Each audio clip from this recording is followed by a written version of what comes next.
One of Theodore Roosevelt's early positions in politics was the police commissioner of New York. Before the mafia came to New York, the local police ran the crime in their districts. It was them getting bribes here and turning a blind eye to something over there. And so in 1894, the mayor of New York appointed Theodore Roosevelt to the city police commissioners, where he became the president of the board, and he reformed the department, cleaning out corruption and installing telephones in the station houses. And Theodore Roosevelt actually walked the officers' beats with the officer on the streets after midnight to make sure they were on duty and to make sure there was no corruption. And Theodore Roosevelt went around on Sunday to make sure all the stores were closed. New York had the Sunday closing blue laws, which were in place to promote observance of the Lord's Day of Worship.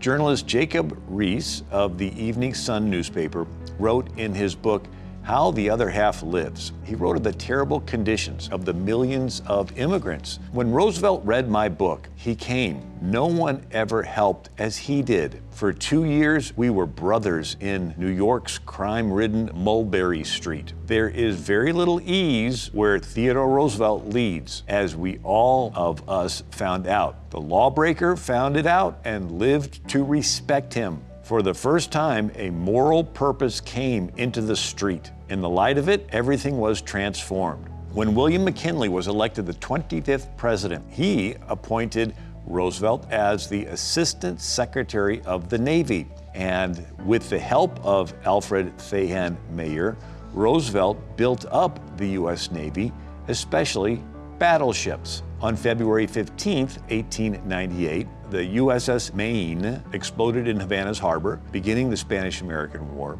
Roosevelt immediately sent orders for the Navy to prepare for war. Roosevelt, after he issued that order, resigned as the Assistant Secretary of the Navy, and he organized the first volunteer cavalry of Rough Riders. He had cowboys and Indians and polo riders, and then they helped capture Cuba's San Juan Hill.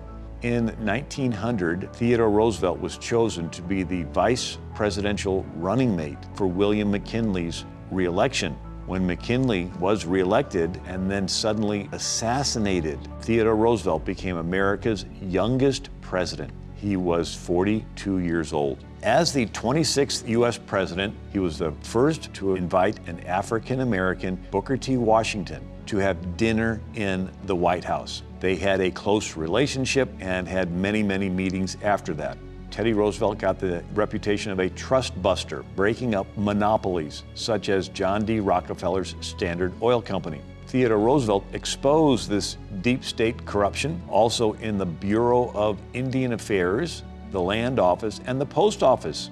Theodore Roosevelt created the U.S. Forest Service, designating national parks. Matter of fact, 5 national parks, 18 U.S. national monuments, 51 bird reserves, 4 game preserves, 150 national forests, and being responsible for a total of 121 forest reserves in 31 states. Theodore Roosevelt in total set 230 million acres under public protection, and by the end of his second term established 150 million acres of reserved forest land.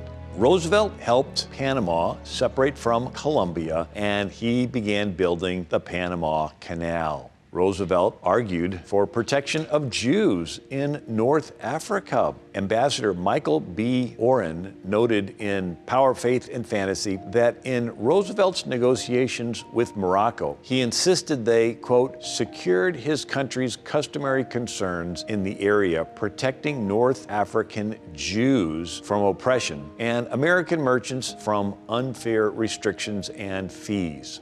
Roosevelt pressured Romania and Russia to treat their Jewish populations fairly. In 1906, Roosevelt became the first president to appoint a Jew cabinet member. He was the Secretary of Commerce and Labor, Oscar Solomon Strauss, who owned, with his brother, the Macy's department store.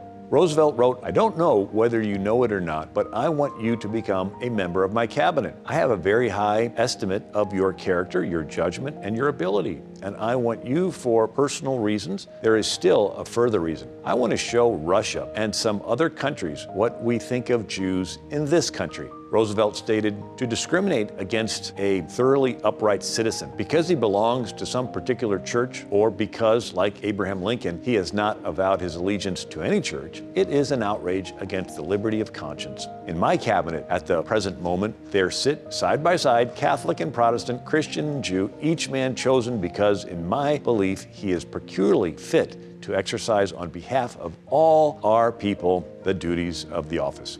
After his presidency, he helped William Howard Taft become the 27th president. He attempted to run for president again in 1912, forming the Bull Moose Party. His platform was to destroy this invisible government, the deep state elites, to dissolve the unholy alliance between corrupt business and corrupt politics. At a campaign speech in Milwaukee, October 14th, 1912, a saloon keeper shot Roosevelt in the chest. The bullet didn't hit any vital organs. Roosevelt stood back up and finished his speech.